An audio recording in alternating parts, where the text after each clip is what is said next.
In and out of the Beltway. From large cities to small towns to the rural heartland. From sea to shining sea. This is Wehman, Brunson, and Vernuccio.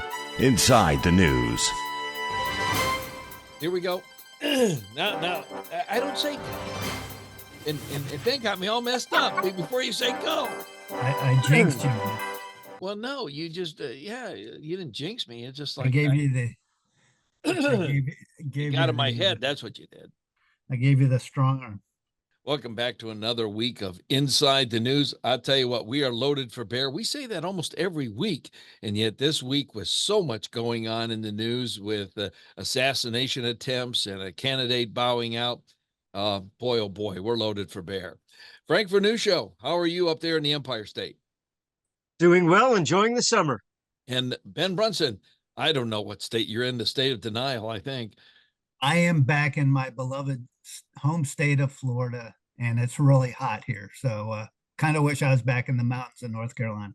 You know, I visited Florida about 3 or 4 weeks ago, and the interesting thing is they've changed their new signs. When you enter the state, it says entering the free state of Florida. These are all brand new signs as you enter the state on all the interstates, whether you're coming in from Route 10 by Dothan or 95 or 75. It says entering the free state of Florida, unlike New York, where it's entering the communist state of Hochul. Indeed. But there is something fascinating going on in Washington this week. AOC and Jim Jordan actually agreed on something. Oh. I mean, it's stunning. And they both agreed that the testimony of the head of the Secret Service was absolute nonsense.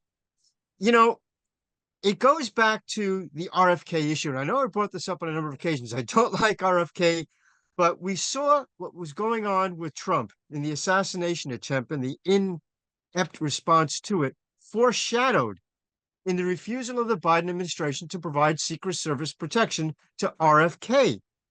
This administration has used the facilities of the federal government and the assets of the federal government as a personal piggy bank for the Democrat Party. And if it doesn't benefit the Democratic Party, well, then they're just not interested. You know something, Ben, going on, he said RFK, and I wrote this down. Ron Johnson from the state of Wisconsin, he was asked over the weekend on the weekend shows, by the way, who shot JFK? And he actually said, he says, I don't know. He says, we don't know who shot JFK. Now, I know that's feeding into all the conspiracy theories, and I see that that Frank is saying, oh, my goodness. Go ahead, Frank. Yeah, I living in Manhattan, and every cocktail party I went to for 20 years after the assassination, the discussion, and still to today, the discussion was who shot JFK. Look, you had a guy who came back from Cuba using a Russian rifle, shot an American president who just embarrassed the Russians. There's no conspiracy here. It is what it is. And the nonsense that continues just has to go away. All right, Ben, let's bring you in. Go. Well, Lee Harvey Oswald shot JFK. By the way, CBS did a great special about 30 odd years ago. They hired 3 guys. They brought in 3 Marines, ex-Marines with identical training as Lee Harvey Oswald. They put them on a ramp at the height of the school, the 3-story school book depository building. They put a moving target exact distance away. They gave them a Mannlicher Carno bolt action rifle, identical rifle. And 2 of the 3 fired and had 3 out of 3 hits under the time that Lee Harvey Oswald shot. One had 2 out of 3 hits, just like Lee Harvey Oswald did. And he was under the time that it took Lee Harvey Oswald to do it. So, you know, a lot of the mythology about how could he have made those shots in 2.1 seconds and all this, you know, all that's been pretty thoroughly debunked. So the science says Lee Harvey Oswald did it. And until something comes along proving otherwise, I'll stick with the science. All right, Frank, let's get into the big hot news of last weekend here. It was President Joe Biden. He sends a letter on his personal stationery, and in the letter, he says, I'm dropping out. I'm standing down from running for president. Interesting though, the letter never states why. Okay, he does all this stuff and he doesn't say it's my health, or there's no why in the letter. Frank, go. Yeah, read that letter carefully. And it's something that tells you the mindset of the Democratic Party. In it, he has a phrase where he says, I'm leaving for the good of my party and my country. It's an important phrase because he puts party above country. And this has been a problem that we've had in American politics for a long time. Far too greatly, Democrats are more loyal to the Democratic Party than they are to the United States of America. That tells you a lot about the Biden administration. Go back to just what I said in the last segment. The fact is, the Democrats worry about the Democrats first, the United States second. And they use the assets of the United States as their personal piggy bank for their own political benefit. That letter, innocuous as it was, whoever wrote it, tells you a lot about the mindset of the Democratic Party and why Democrats right now are very bad for this country. They don't care about you. They don't care about your country. They care about the power of the Democratic Party. You know something, Ben, as Frank was just explaining that, leaving for the party, it almost sounded like something was coming out of Russia. That I'm standing down for the benefit of the party, Ben. Well, a couple of weeks ago, I made two predictions. One was that Biden would not get out of the race. He'd hold on.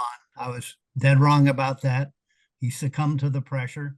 But the other was that if he does get out, it's going to be Kamala Harris for a lot of reasons. And it is Kamala Harris for a lot of reasons. The party is unified around that. So we have the spectacle of a woman who's now running for president the second time, who is yet to receive one single vote from any American ever for presidency. And it's this from the party that is all about democracy. So the irony of all this is pretty palpable. But let me say this about the whole issue with Kamala Harris, because I'm going to vehemently agree with Michael Moore and Trey Gowdy here. And you guys know I was saying this before Trey Gowdy went on TV and started saying this. It was my immediate reaction. The one huge mistake, and Trump and Vance are leading the charge on this, trying to get, for some reason, Biden to resign from office or be 25th Amendmented out of the presidency. The worst thing that can happen to the Republicans right now is making Kamala Harris president. The best argument against her is the fear of her becoming president of the United States. And if she becomes the president in the very near future, which is a very real probability, and unfortunately right now is being supported by Donald Trump and Vance and a lot of Republicans, the world won't come to an end. And the whole argument that, if she became president, the world will fly off into chaos. Well, that probably won't happen because that's the reality of these things. And it would make her a much more viable candidate. If she becomes president, I'm here to tell you, to me, this is at best a 50-50 race. And I would say the odds of her winning get very, very real. And if she stays as vice president, I do think Trump will continue on and win fairly handily. But the one thing I fear is her becoming president. The more you make her look presidential, the more she is aided, and the more there will be marginal voters who go, well, gee, I guess the world won't come to an end if this woman becomes the president. That's why very dumb things. Apparently, she's not going to meet with Netanyahu. I guess that's to keep from offending her anti-Semitic base that hates everything Jewish right now and views Netanyahu as a war criminal. But what a silly mistake. She has an immediate opportunity in week one of being the de facto president, because she kind of is right now, to look presidential, and she should jump on every one of those opportunities. And every time she passes on that, she's making a big strategic blunder. Okay, Frank, you were nodding your head in the affirmative as Ben was talking. Yeah, I agree with Ben, with one exception, is that if she does become president and screws up royally, as is very probable for her to do, that would change the nature of the campaign as well. Look, we've had an administration of, 3.5 years now, of one screw up after the other. So it's not unlikely that a Harris presidency would do exactly the same thing. These are not serious people. Their issues are not serious issues. They're not concerned with the danger to the United States from an open border. They're not concerned with the fact that Russia and China are making every move that nations would make if they're preparing for a significant assault on the United States or the West in general. They're not concerned that millions of middle-class Americans are finding it hard to live a normal life because of what they've done to the economy. They're not concerned that lower middle class and poor people can barely find food, water, enough to buy groceries, pay the mortgage, or pay the rent. They don't care. Those aren't their issues. And because those aren't their issues, their prevalence to screwing up is very, very high. And I think you can expect one screw up after the other, as we've seen in the past 3.5 years, to continue for the next 6 months. Okay, hours before we started our taping here, there was a report that came out of Johnson and Jeffries that they're going to have a joint task force that will be bipartisan in looking into the Secret Service and this attempted assassination, Ben. And that is quite interesting because this is becoming more and more bipartisan, realizing that Obama is a past president as well. And so Secret Service has to get their act together, Ben. Well, when you're so incompetent that you can come before Congress and get a complete unification on a bipartisan basis of people like Raskin and AOC totally aligned with Luna and everyone else and Boebert and everyone else in the Republican Party against you, you should resign just for that reason. That the testimony from Kim Cheadle was horrendous, and she is what I would call an anti-leader. She sits there stating over and over that she takes responsibility and full accountability while taking absolutely zero accountability or responsibility for anything. So it's a horrendous to watch. The one fact I did learn during the hearing on Monday was pretty staggering to me, because what I heard was two things. And this came from one of the Congress people throwing this fact out to Kim Cheadle. Their budget for the Secret Service is up 55% in real terms over the last 4 years. Pretty hefty increases in real terms. So that's inflation adjusted. And two, the number of agents assigned to protective duty, despite all the threats, despite having Christopher Wray come before Congress for the last 18 months saying the threat level is the highest he's ever seen because terrorists are pouring across our border, despite the fact that Iran has made it very clear they want to kill Trump and everyone associated with the death of Soleimani. Despite all that, they have reduced the number of agents in the protective detail by 350, according to the statement from the congressperson. It is beyond incompetence. It's gross negligence. And she's the one in charge, but she seems oblivious to the fact that she's the one in charge. And then we had to listen to the fact that she would sit there and say, yes, I have all this information, but no, I won't share it with you, Congress. So, you can pound sand. How this woman won't be fired tomorrow. If she'd been in the private sector, she would have been fired late Saturday night a week ago, as soon as the news broke on the assassination attempt. But in this government, I guess she'll probably be rewarded and become, the VP nominee for Harris at this point. Who knows?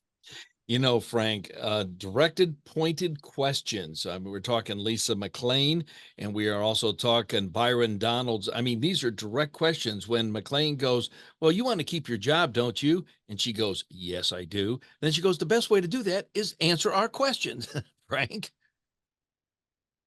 Well, it's possible that she doesn't know how to answer questions.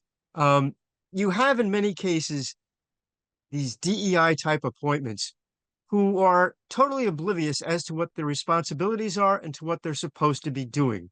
They're there as an appointment because they know somebody or because of their race or gender.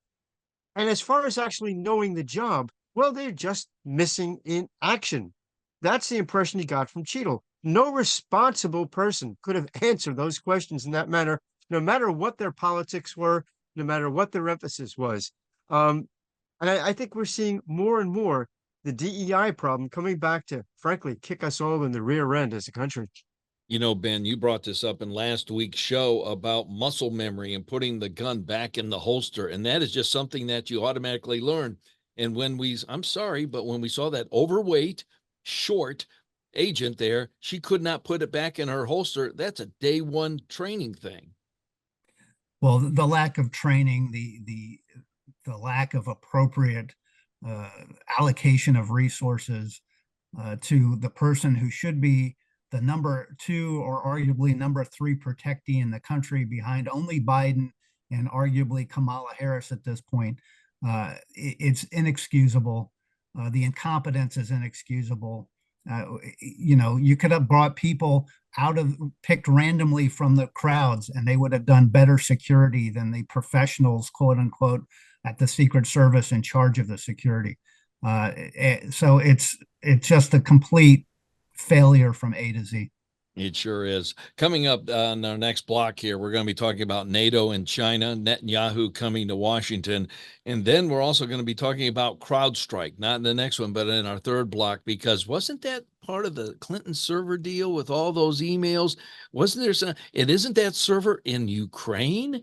CrowdStrike. Well, we'll talk to the guys about that. Inside the news, we're going to take our first time out. We'll be back.